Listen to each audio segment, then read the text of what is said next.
Hello there, people of the internet. How is everybody doing today? I'm doing all right. Thanks for asking. So I was doing some searching through some random stockpiles that I had, and I came across this little tiny round right here. Who can tell me what this is? I'm sure you guys know what it is because of the title of the video and whatnot. This right here is a 38 auto or 38 ACP. It didn't really take off in the same way that 45 ACP did, and I think a lot of that has to do with the fact that 45 ACP was a U.S. military adopted cartridge, and it's significantly more powerful than this 38 auto. So the 38 auto came out in the year 1900, and it was designed for Colt's M1900 pistols, and these M1900 would eventually develop into the 1911 like we all know and love to this day. So this particular cartridge is also known as 9x23 semi-rimmed, and these were used for a long time, not only in Colt guns, but in the 50s, 60s, and 70s when the United States got a lot of Spanish surplus in, these can also run in 9mm Largo pistols. So if you have a 9mm Largo, apparently you can run these in them. I would do more research on that. I've never actually tried it myself, but apparently it works. So what these are, they are, hold on, I got two different designations for it. The original loading for the 38 auto round, it sent a 130 grain bullet at about 1,300 feet per second. However, it was found that the Colt M1900 pistols just were not capable of sustaining that, so they actually undercharged the cartridge a little bit. And the new charge that they were using and the charge that ultimately ended up getting adopted as 38 auto is pretty much on par with that of 9mm, a 115 grain bullet moving at 1,200 feet per second. That is literally what 9mm runs. So that same cartridge, that same 130 grain bullet with the new updated loading sent that 130 grain bullet at about 1,000 feet per second versus that 1,300 feet per second. And given the time period, considering that this was like the start of the 1900s, that makes a lot of sense. Metallurgy back then was not great, and semi-auto pistol designs, they were just getting started.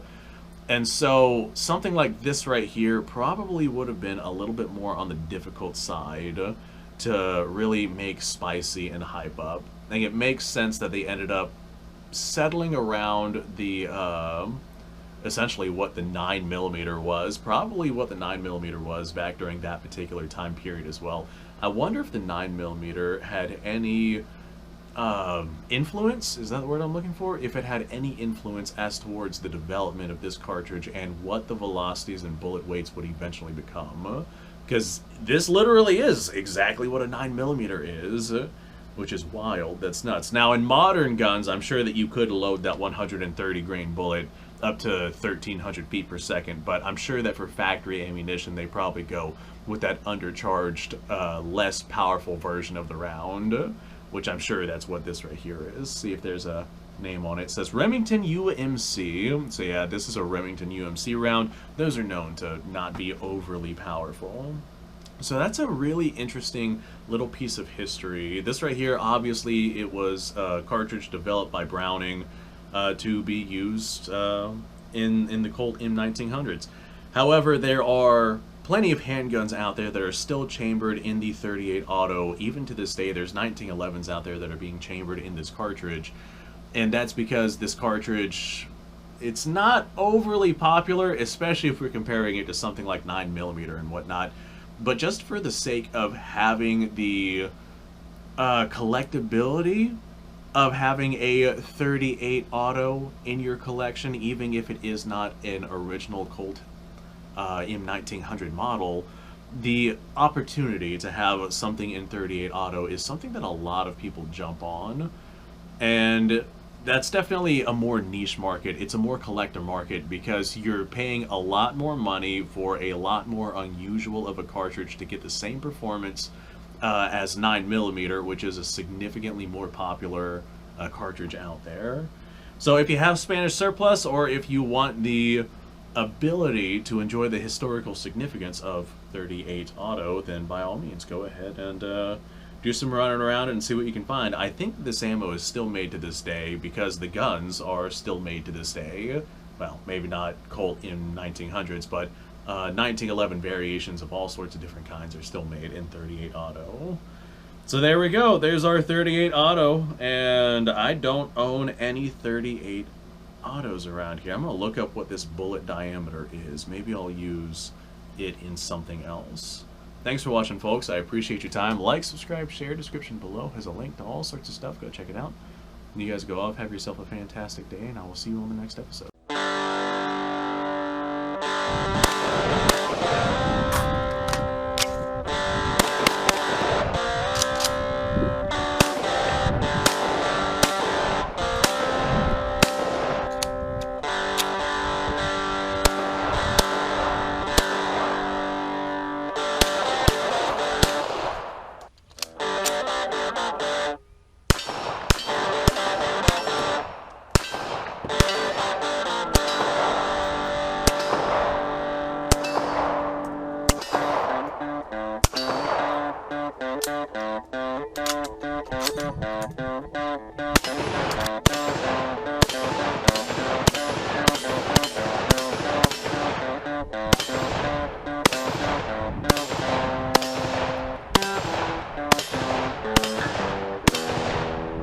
Been a little while since I've done this.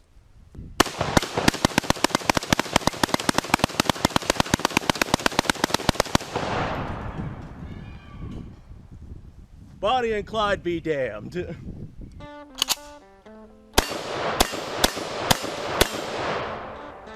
poor man's Garrett.